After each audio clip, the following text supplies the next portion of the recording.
contacted Right Turn Impact, and I asked them these 4 questions. Why would a trained counselor advise me to enroll in a 12-week program when the MVA clearly stated 90 days? Question 2, how do I get my 12 days or $510 back? Question 3, should I involve the Better Business Bureau or the State's Attorney's Office or my lawyer? And how can someone document 90 days clean without quitting my job and going to a costly inpatient program? This man's a victim, as many of the other people are victims. And hopefully we can get the word out and somebody will start to investigate these people and investigate the false reports going to the MVA, and somebody should be held accountable. And the 2 people that should be held accountable, number 1 is Kathleen Morse, who represents the treatment programs, and the other is Susan Barron, who represents the agents for parole and probation. They file false reports, and they're protecting them. They're just protecting everybody as if like nobody's going to check anything out. So this man becomes a victim. And when parole and probation was filling this form out right here, which clearly indicates treatment, they were saying that the cases that they dropped, they denied dropping them, okay? Then what happened, people were trying to get their license back.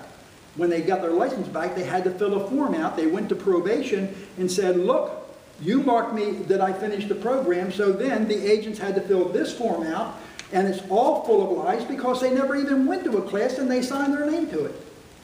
Not only does the governor, Larry Hogan, know this, Governor O'Malley knew it, every politician that I could get a hold of here in Baltimore County, all over the county, was told about this. I got a DUI in 1993. That was over 26 years ago. And they referred me to a program called Right Turn. I paid the $150, got an evaluation. They told me to take this class, it's $30 a class for 12 weeks. That was equivalent to 90 days. And I told the woman 90 days doesn't necessarily 12 weeks. She says, no, 90 days is 3 months equals 12 weeks. So I went along with it. I took the 12-week class. I paid the $30, a total of $510. And now they're saying it's worthless, it's no good. So you received some paperwork back, and now Pastor Wright has that. Now, Pastor Wright, how typical is this for you to hear situations like this? Well, first off, MVA would be correct in sending this back to him because what he did was considered to be level 1 treatment program. It's under education. But in order for him to get his license back, to be reinstated, he should have been doing 2 hours a week. And they knew that. They knew that because they filled the form out, treatment provider. So what they did was they strung him along for 12 weeks, 1 hour a week, which is equivalent to a social drinkers program or a level 1 program. And because he had 2 DUIs, automatically he is in that 3-month program. That's why MVA said 3-month program.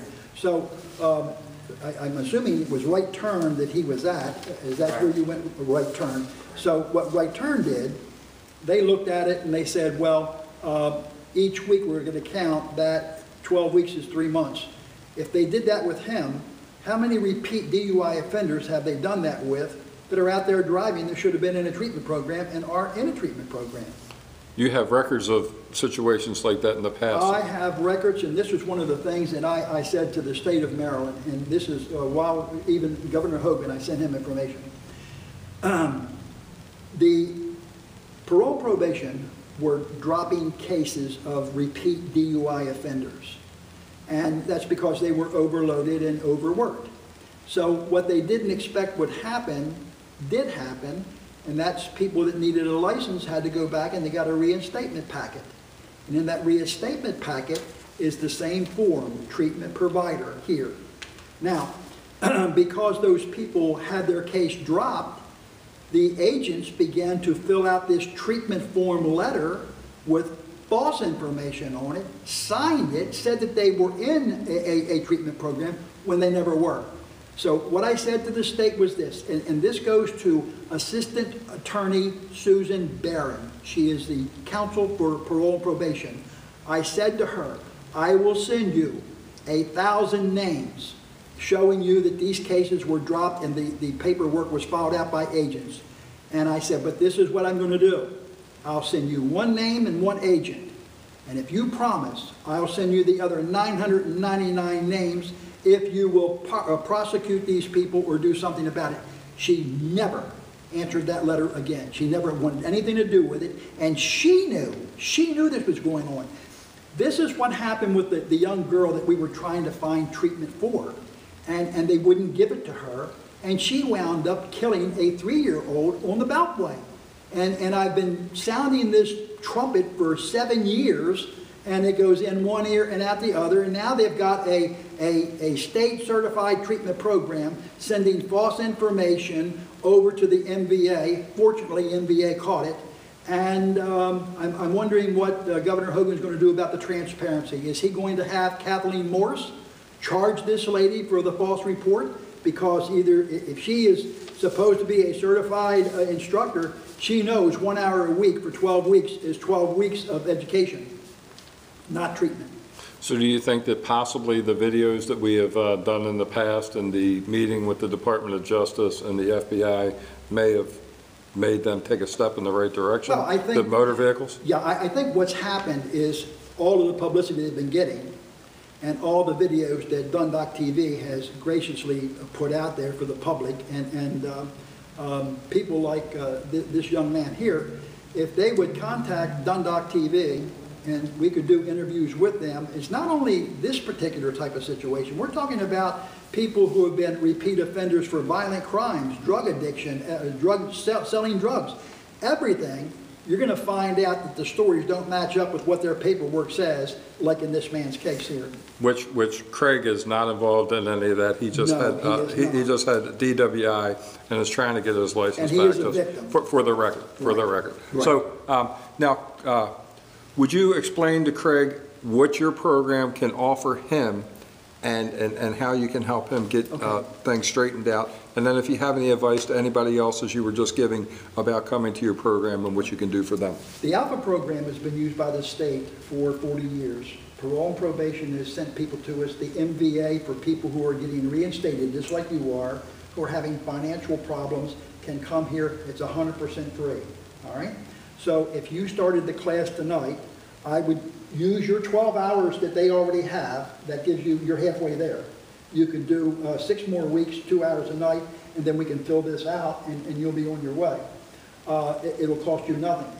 And you'll have to go ahead and lodge a complaint, I think, against the right turn of Maryland for what they've done. If you get a money back with them, I don't know how it'll work out. But I think when you send them this video, they probably will refund your money. If not, I'll go knock on their door, see what they have to say. Yeah. So the MVA was correct in sending you this back. The MVA appears to be on all issues now trying to help the individual people out. They are sending people that don't have any funds whatsoever to the program. So anybody out there that's trying to get their license back, needs a program, they can come to us. We meet on Thursday night. First class is at 5 o'clock. Second class is at 6 o'clock. My phone number, I'll give it to you now. It's 410-288-1399. They can call me, and I'll be more than happy to help them out with any MVA paperwork they have or any kind of issues they may have even with the courts. Now, Pastor, do you do anything counseling for parents that, even grandparents that are dealing with drug and alcohol issues that their loved ones have? Well, where their loved ones passed away? Well, no, maybe when they, somebody doesn't know where to go and their children, some of the kids aren't going to come. So, some of the grandparents and parents, children aren't just going to come on their own. So do you talk to the parents and try to? Yes, I do. Yes, I do. And now, one of the things that they can do, I have a website. It's www.marylandduiclasses.com. And when they punch on that, it'll show, the first thing they'll see is a man with his pant pockets pulled out as if though he has no money. But if they look at the top bar at the top of the website, go to treatment, click on the button that says treatment. The very first thing that they're going to see, how to get free treatment. And if they watch that video, they can get free treatment, and it's a detox program, 100% free, because a lot of the hospitals have those in emergency rooms, and it explains how to go about getting the free treatment. And it has all the information that we do, the things that we try to help individual people with. And if they call just for information, I'll call them back. Doesn't cost a dime for us to do it. We got a lot of people willing to do this, and it's our way of giving back to the community. Well, you do a great job. I know that you've helped many people, and I've been hearing about your program even before we met for years. So thank you very much for what you do in the community. And thank you, Craig, for sharing your story and trying to help other people out as well.